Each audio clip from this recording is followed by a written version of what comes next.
kapobre sa katong mga nangutana nga dili nako kasabay, others nako nausab nako. Mao ni ako ipakita ninyo nga busy gyud kayo nga akong kinabuhi anihing Pasko. Ang pagpuyo sa Kristo anong mitni, ang pagbalambo sa kinabuhi, mao'y bililhon nga pinaskuhan, maikahatag sa tanan.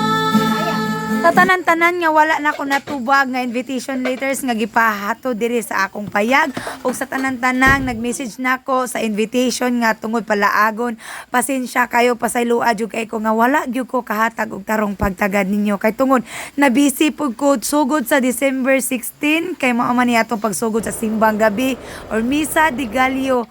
Mga kapobre nami gi-sponsoran nga bisan asa nga simbahan og diri pod sa ato ang simbahan nga diri tagibunyagan. Og mapasalamaton po kay ko ni Auntie Josephine nga grabe gyud po kaayo mo mata og sayo para mag-init og kape para sa ato ang mga manimbahay. Og diri mga kapobre daghan po kay nalipay bisan pag unsa ka simple sa atong snacks aning kadlawon, biko parisag kape unya na ay panpirti ng lipaya sa manimbahay. Kini ako ning mga silingan mga kapobre sukad pa sa una og kini nga simbahan proud ko nga diri gyud ko gibunyagan. So wala pa ning adlaw mga kapobre nihatag sa food ko og palipay sa akong mga panday uban ang akong pamilya diri sa akong panimalay.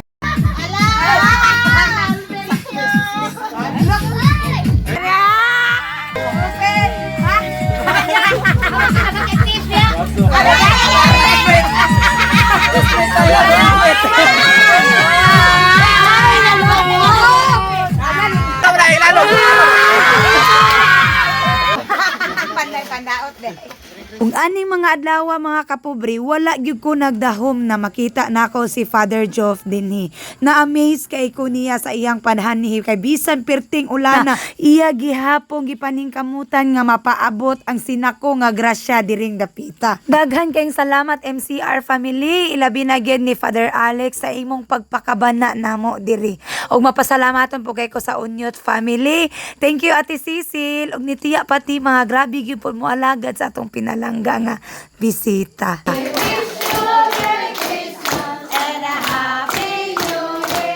Og sa wala pa namo sugdi ang tanan mga kapobre paghatag sa pinaskuhan, amo sang gipakaon ang tanan aron busog inig magpili sa pinaskuhan og naa gid nato makita ang kalipay sa tanan. Unsay maanindot nga atong mahatag karon nga Pasko sa atong isigataon. Kana ang gugmang way pagluban.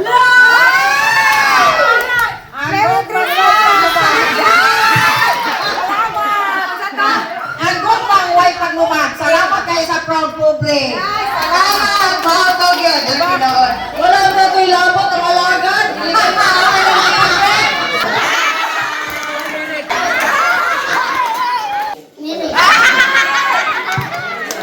Rosilyn Alon.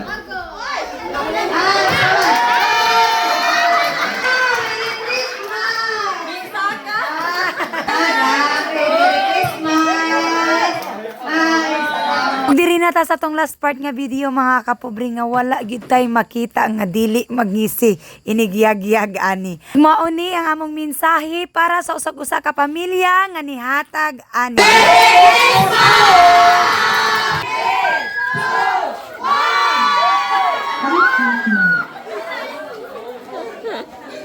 Daghang kayong salamat sa tanang katawhan nga nakigduyog paambit sa ilahang grasya para po sa kalipay sa uban.